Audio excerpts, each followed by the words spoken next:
walma ka jaabi u ma ɲa. Donc Khan Academy ye nin baara ɲumanba in kɛ. Fondation Bibliothèque Sans Frontières ni Fondation Orange min bɛ français olu fana ye baara ɲumanba in kɛ ka nin fɛn in ta k'a traduit français la. Comme anw bɛ jamana de ka jamana min ni an ka kalan fanba bɛ kɛ français la. Donc o de bɛ se ka anw nafa. Donc hali sisan o bɛ yen n'a sɔrɔ k'a fɔ mɔgɔ min bɛ yen k'i fusamantiyara ni internet ye i sago la o kɔrɔ internet b'i bolo so togo la togo min ka di ye i bɛ se ka taa Google kan ka compte dayɛlɛ i yɛrɛ ye walima ka compte dayɛlɛ o kɔfɛ i bɛ i den ka compte dayɛlɛ o bɛ dulon e ka compte la comme ça a bɛ connecté Khan Academy ka site kan a bɛ kalan kɛ fɛn nɔgɔmanba de don ni ser'u ka site kan i b'a ye a baara man gɛlɛn hali dɔɔni. Bon o baara ɲumanba min kɛra nin ye alhamdulillah baara ɲuman don mais ni tɛ internet kan e niyɔrɔ t'a la dɛ. Ni internet tɛ e bolo i tɛ se ka baara kɛ n'a ye dɛ. Ni internet tɛ e bolo e tɛ se ka révision kɛ n'a ye dɛ. Ni internet tɛ e bolo e tɛ se ka exercice k'a kan dɛ. Hakili ɲumantigi dɔ de nana sɔrɔ o ko diɲɛ fan caman fɛ halisa internet bɛ yɔrɔ caman dɛ mais ko mɔgɔw sago t'a la waati bɛɛ yɔrɔ bɛɛ la. Donc ko mɔgɔ caman de bɛ yen minnu olu sigiyɔrɔ bɛnna yɔrɔw ma yɔrɔ min u tɛ internet sɔrɔ. Donc ko ni fɛn nafama kɛra fɛn nafama min ni internet tɛ e bolo e niyɔrɔ t'a la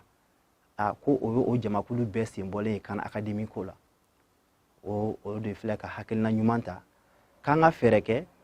baara ɲumanba min kɛra n'o ye Khan Academy ye baara min kɛ anw tɛna sigi baara in kan baara ɲɛna ka ban mais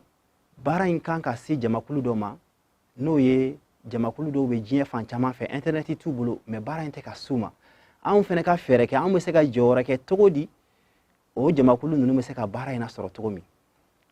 O hakilina in fana a sera mɔgɔ minnu ma u y'a ye k'a fɔ nin ye hakilina ɲumanba de olu fana filɛ nin ye sisan ka dɛmɛ kɛ ka fondation wɛrɛ dilan o fondation tɔgɔ ko Learning Equality ko ka bɛɛ lajɛlen dama kaɲa dɔɔni ɲini na ka minɛn dɔ di jama ma internet bɛ mɔgɔ min bolo internet tɛ mɔgɔ min bolo bɛɛ ka minɛn dɔ sɔrɔ minɛn min bɛ se ka kalan ɲini dɔɔni ɲini na dɛmɛ a ka dɔɔni ɲini na mun bɛ se ka kalankɛla dɛmɛ a ka kalan na olu fana y'o hakilina ɲumanba in ta. Donc o projet tɔgɔ kɛra ko Khan Academy Lite u b'a kuma la surunya k'a fɔ ko K-Lite. Donc o K-Lite de dilanna o cogoya la ale sigira Khan Academy kan. Donc Khan Academy ye baara ɲumanba min kɛ olu bɛ ka fɛɛrɛ tigɛ baara in Khan Academy bɛ internet kan internet bɛ mɔgɔ minnu bolo olu bɛ se k'u yɛrɛ nafa ni Khan Academy ye. Donc sisan nin fana kɛra baara wɛrɛ ye mun nana fara Khan Academy ka baara kan ka Khan Academy ka baara dafa walasa internet tɛ mɔgɔ minnu bolo olu fana kana sen bɔ minɛn min bɛ mɔgɔ dɛmɛ dɔɔni ɲini na. Donc u nana K-Lite in dilan. K-Lite nafaba dɔ kɛra mun ye u ye K-Lite dilan a bɛ sigi ordinateur kelen-kelenna bɛɛ lajɛlen kan. Ordinateur portable b'o la ordinateur minnu bɛ kɛ bureau kɔnɔ ni écran belebele bɛ k'a la olu b'o la ordinateur dɔw tablette lama don a bɛ se ka sigi nin bɛɛ kan. Donc ni i y'a sigi a kan ka ban a banna a t'a demander connexion ka k'i bolo a t'a demander ka internet sɔrɔ leçon minnu bɛ yen ni Khan Academy bɛ o di mɔgɔw ma internet kan i b'o leçon sɔrɔ. Bon o leçon fana kɔfɛ i bɛ se ka exercices kɛ Khan Academy bɛ togo togo sa kuma la surunya la a fana bɛ ten de. Donc i bɛ compte créer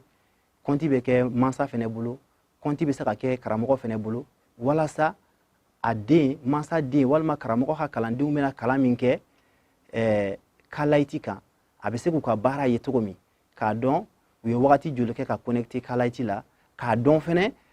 u ye exercices kɛ wa u m'a kɛ wa ka se k'a dɔn fɛnɛ exercices ninnu na u ka jaabiw kɛra mun de ye yala u sera ka jaabi ninnu sɔrɔ wa u bɛ ka kalan min kɛ u bɛ ka faamuya sɔrɔ a la wa walima u tɛ ka faamuya sɔrɔ a la. Donc olu fɛnɛ ye o baara ɲumanbaw de kɛ donc n'o kɛra K-Lite ye. Donc o K-Lite sigira Khan Academy ka baara de kan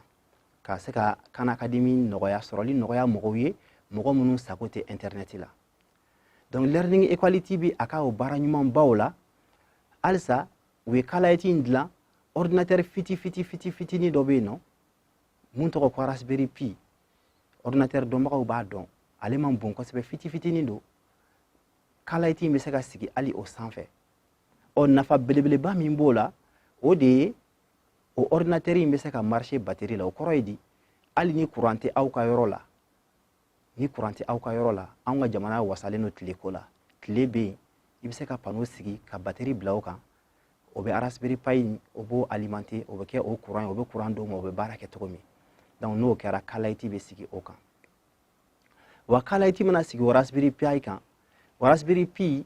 o bɛ se fɛnɛ ka kɛ serveur ye ka kɛ wifi ye